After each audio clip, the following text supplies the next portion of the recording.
Thank you, everyone. I just want to apologise in advance. Unlike Jason Cox from Disney, I don't have a preview of tonight's ITV content, so if you want to watch, you're just going to have to tune in, I'm afraid. Sorry. Okay, so I'm Tom Clark, Head of Com Platform at ITV. A little bit about me. I've been in the industry for about 15 years now, working as a contract sysadmin, architect and developer, a Perl developer, admittedly, but I call myself a recovering Perl developer, and it's been about 2 weeks since my last one-liner. I've worked across many orgs, large and small, so Jaguar Cars, Siemens, the BBC, ITV, Global Radio, 2 of my own startups that failed, and one when I first came to London that created WhatsApp back in 2007. I only wish they'd waited a little bit longer. A couple of years ago, I went traveling, I grew a big beard, I got a motorbike, I rode around Asia, found myself, came back, wanted a big new challenge, so I shaved off my beard, and I went permanent with ITV. At ITV, I report to the Director of Infrastructure, who reports to the CTO, who reports to the board of ITV. So actually, we're quite a flat structure, and it got a lot of buy-in to what we wanted to do. And please tweet me. It makes my mother very proud. Thank you. So ITV. ITV is not the latest Apple product, as Paul pointed out. We are integrated producer broadcaster. What it means is we make stuff as well as having the ability to distribute it over our own channels. Originally founded in 1955, if there's any British people in the room, they will know it's like Channel 3 when they were growing up.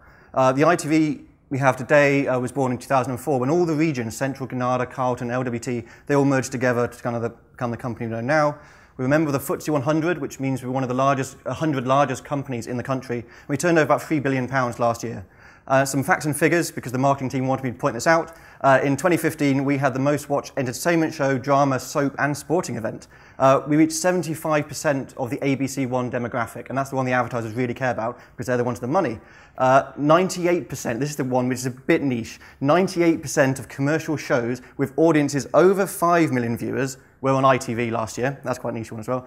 But we do all of that with very little. We've only got 5,500 employees around the world. Obviously, lots of freelancers and contractors helping out on top of that, but all of that with very little.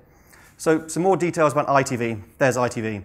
We've got 5 divisions. There's studios who make stuff. You know, we make stuff for ITV. So if you ever watched Jeremy Kyle, we make that. But we also make stuff for other broadcasters. So the British people in the room will be familiar with University Challenge. You'd imagine that's a BBC show. We make that for the BBC. We also own studios around the world. So if any Americans in the room who ever watched Duck Dynasty, we own Gurney Productions, the people make Duck Dynasty. So they some classic high-quality television there. There's commercial who sell stuff. So actually, they sell the adverts you see in the programs, but they also sell the rights to formats that we own. So if you watch Come Dine With Me in the UK, you watch that on Channel 4, but it's our format which we sold to them. So if you watch it in Germany, it's Das Perfect Dinner, and I apologize for my German accent. There's broadcast who distribute stuff over the air. It's literally where the transmission technology for ITV lives as well. Online, who distribute stuff online. It's where the ITV Hub, or the player as it was, lives. And finally, shared services, the exciting place where everything else lives, like HR, legal, finance, and so on. So that's some useful context for the rest of the presentation. You can understand where Conway's Law is going to come into this. So we're going to talk about the journey, as everyone else has today.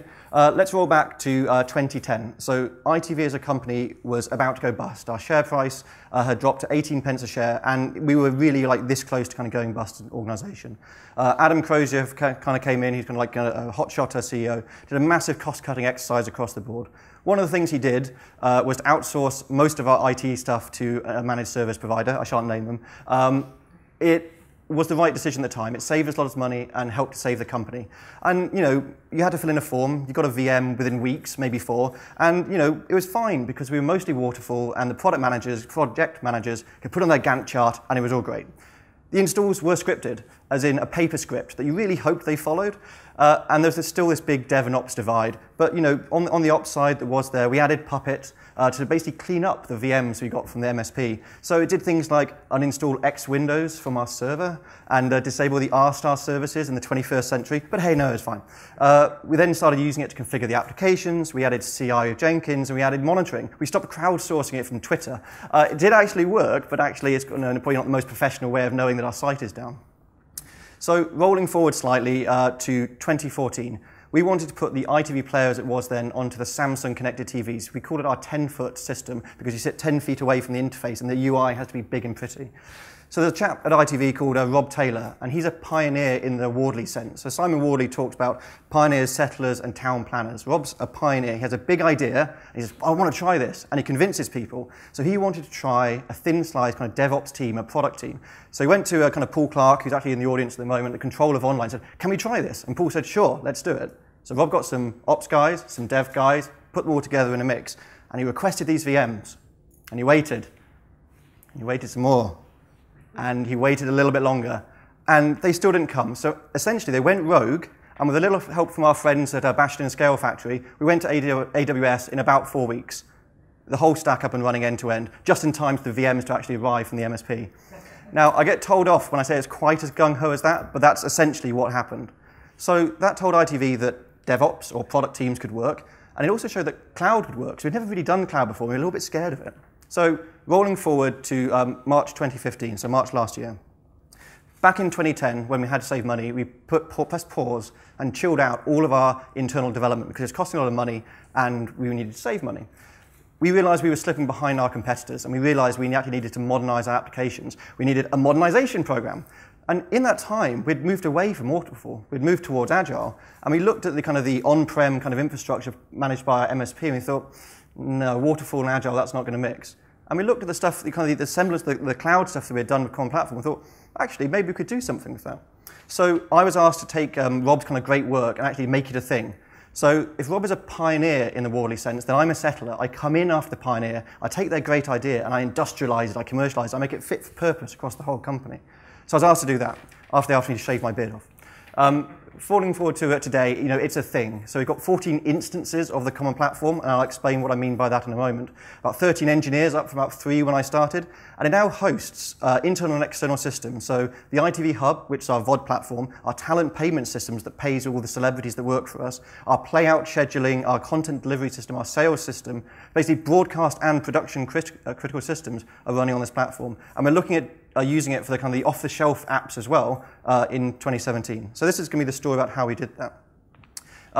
So what are we being asked to do at ITV? We're FTSE 100, we answer the shareholders, we're always being asked to do more with less. The thing we're always thinking about is, does this save money or does this make money? That's the question we're always being asked to answer. The term at ITV is that we're lean, and we're very lean as an organization. So how do we do that with the Common Platform? How does it help? Number one, really obvious to people in the room, automation.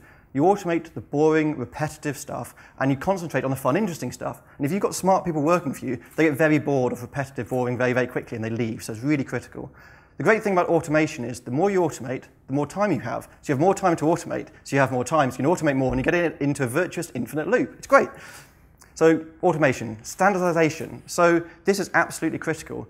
Standardization to me means you can make assumptions safely. If it looks like this here, and it looks like this there, it means you can swap and change between the two different things. If it's totally incompatible and you're having to look under the hood every single time, it absolutely slows you down.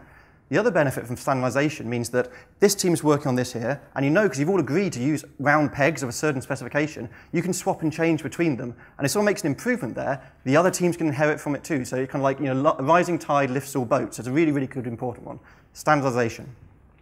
Loosely coupled but highly aligned. So the people who heard me talk about standardization just then will realize there's some risks. If this person upgrades and everyone else has to upgrade at exactly the same moment, that's a big risk. Actually, it will slow you down more than it speeds you up because everyone's having to down tools. So we're always asking, how can we become more loosely coupled so actually you can do it at your own leisure, but highly aligned, so we're always heading in the same direction together. That's one of the kind of the key tenets. Loosely coupled, highly aligned.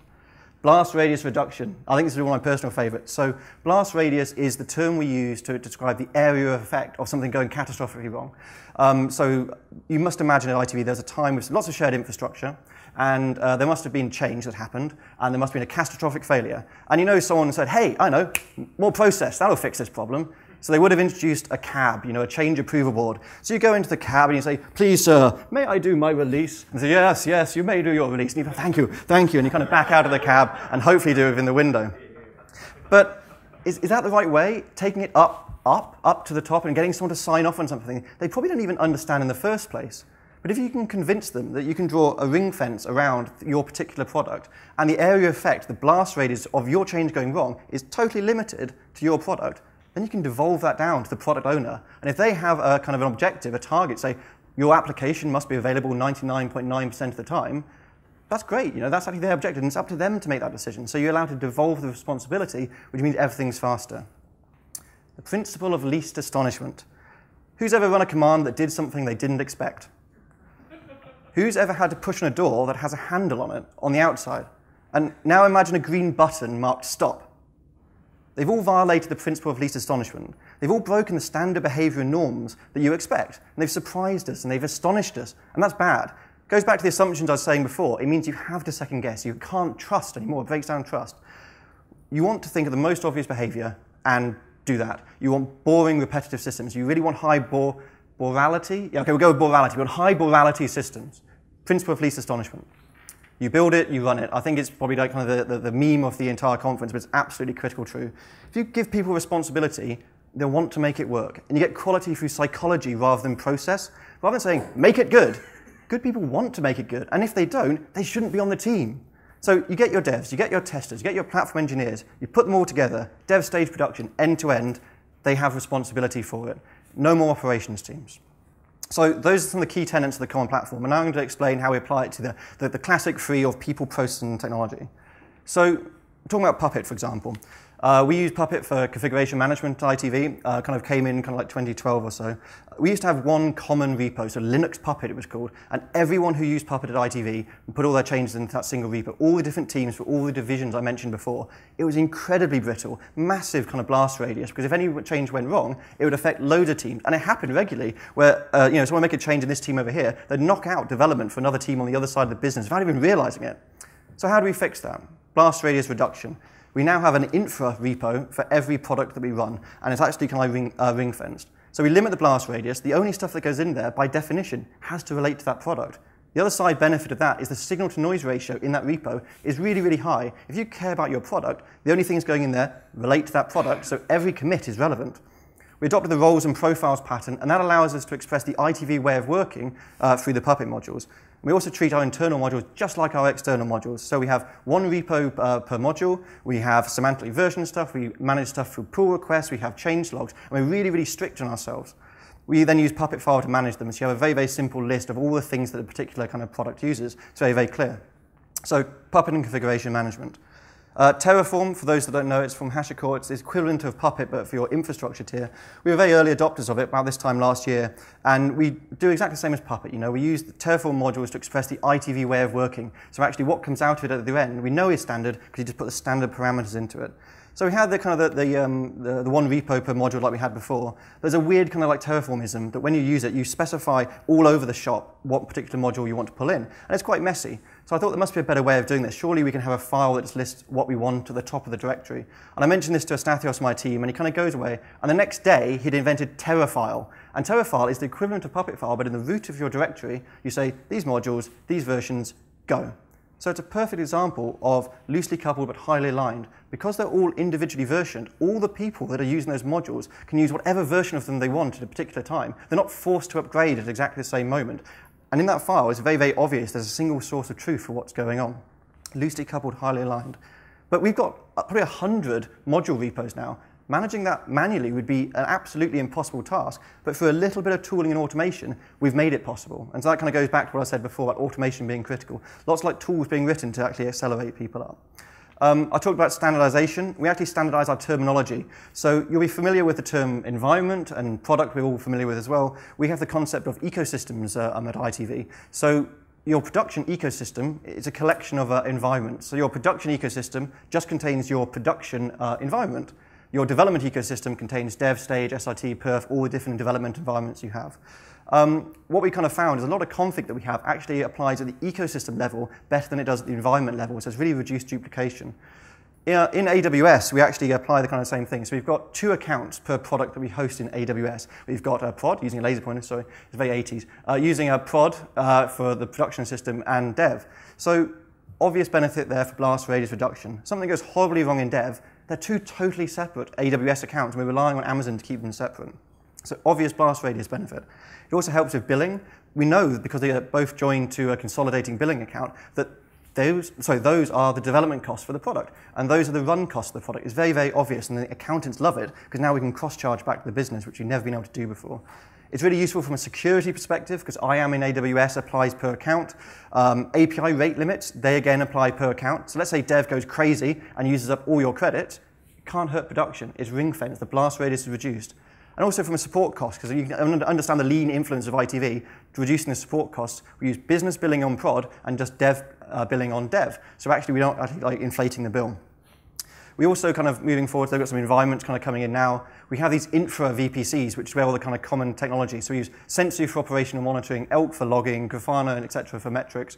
But those apply at the ecosystem level. So all the staging and all the dev alerts, they go into that kind of infra stack on the side. But the production one is isolated to just be production. So again, signal to noise ratio through the roof. If it comes from one of the systems on the left, you know by its very definition that it must be really important because it comes from production for one of your applications. So again, it really improves the signal-to-noise ratio.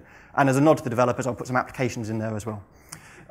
So I mentioned instances of the common platform. This is kind of what it looks like. Because we're using the same tooling and the same best practice and the same modules, there are actually 14 instances of the common platform, all slightly different versions, all kind of moving forward at the same time. But because we're loosely coupled and highly aligned and we're all relying on the same stuff, we're moving forward at some kind of pace. And you can see there's been a catastrophic failure in the content delivery system, but it's fine. It's their development ecosystem, and it is ring-fenced. It's blast radius reduced, so it doesn't actually hurt anyone else.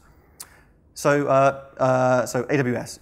So that was it for technology. We're going to move now on to people, because the technology would be useless without the people to run it. So small number of brilliant people. Not a surprise to people in the room, but versus literally hundreds with a managed service provider before, you know. So we throw brains at the problem rather than bodies. It's a whole Jeff Bezos kind of two pizza thing. Very, very obvious stuff. So what kind of people do we look for? There are two qualities that are musts that I hire. Smart and kind, that's it. Anything else is a bonus. So I say smart is the ability to adapt to change, because the technology we use today won't be the technology we use tomorrow, and you've got to be pretty smart to keep up, obvious. So kind, the ability to fit into the team. Essentially, don't be a dick. I mean, ITV, we don't make room for brilliant jerks. They're not worth the hassle. You give people a chance and they'll surprise you. A perfect example is Cameron on my team. A young lad, he replied to a Hacker News post I put for a job post.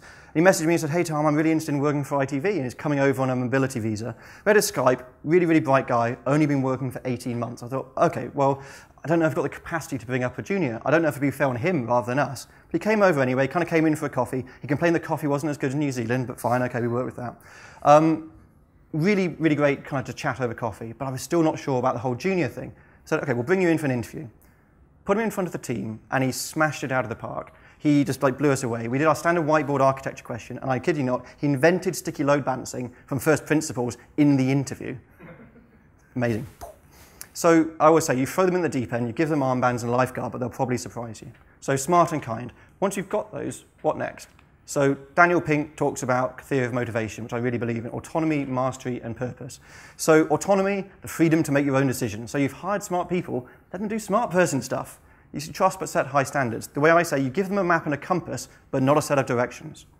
Mastery, the ability to become brilliant at something through training and practice. I mean, ITV has internal training, external training, conferences, but you're surrounded by smart people, and smart people want to get smarter through osmosis, and they do it. It's fantastic. So that's another reason to hire smart people. And then purpose, the belief that what we do actually matters. Now, I'll be totally honest, I don't think Celebrity Love Island has ever saved a life, but it entertains them, and as far as I'm concerned, that's the next best thing. So once we've given these smart and kind people autonomy, mastery, and purpose, what do we do with them at ITV? So there's two kind of classes of, I shouldn't say class, sets, mathematical. Two sets of engineers at ITV. We've got embedded engineers and the core team, who I'll come on to later. So rolling back at, this is the kind of structure of ITV, and we actually embed one of these platform engineers in every division of ITV. And actually, their day-to-day isn't really decided by me. The technology director, the scrum masters, the product owner, they actually kind of set the work they do. They do report to me, but actually their day-to-day is controlled by someone else. And really, this has helped reduce the blast radius and the contention, because there used to be one central pool that everyone was fighting over, but now we've devolved it down to the divisions, and they have full control. So what do they do on the team? Number one, they're the first responders for anything going wrong, generally. Some teams actually have the devs being the first responders, but generally they're the first responders to incidents. But more importantly, they're the force multipliers on the team. They're there to make the team more effective, more efficient. They're improving the speed of deployment. They're improving the rate at which the tests can run. They're writing tools to make the team more efficient. The other absolutely key one is that influencing operational quality from day one when it's cheap. The old thing where dev built it, threw it over the wall, project disbanded, and they dusted their hands off, and they said, if only you'd asked us what we would have wanted, we would have told you to do it this way. But it's too late now, and the project's disbanded. But now they're there from day one saying, make these little changes, it'll be easier to run, which means it's cheaper to run. So very, very important. So they're the embedded engineers you've got at ITV. The core team. So the core team are responsible for the concept of the common platform itself. So the common Puppet modules, the common Terraform modules, the tooling, the best practice. What they try to do is meant to be kind of batteries included. It's meant to kind of work out of the box. They're also responsible for the heavy R&D. Back in the day when we wanted to kind of experiment with something new on a project timeline, you'd go to the project manager and say, hey, I want to experiment with this. And oh, cool. How long would it take? A week, maybe 2, maybe 4. And the project manager, because they couldn't fit onto the Gantt chart. So now the heavy R&D kind of goes into the core team as well. It's also where we incubate new hires. They go into the core team, we bring them up to speed with our tool sets, and we actually put them into one of the product teams, the embedded product teams, that don't actually slow them down too much. They're also there to be a second opinion as a service. If one of the embedded engineers needs some advice, needs someone to pair with them, needs someone to bounce an idea off, get onto Slack, they bring it over to your desk, and they actually just sit there with you for a little while. It's really important to note as well that they are not dictators, although some people disagree, but they aren't dictators, they're custodians of the stuff. So generally, what they do is accept PRs from the rest of the team, check they meet the kind of the quality gates, and actually merge them in as well. The other thing they do, they look around and they're stealing stuff all the time. There's so much innovation going on at ITV. They say, hey, that's cool, we can use that everywhere. They bring it in, they polish it up, they scrub it off, and they share it with everyone else. So this is how it used to look. So these are the 4 product teams. The grey stuff is the boring universal stuff. It's the logging, the monitoring, the alerting, the deployment pipelines.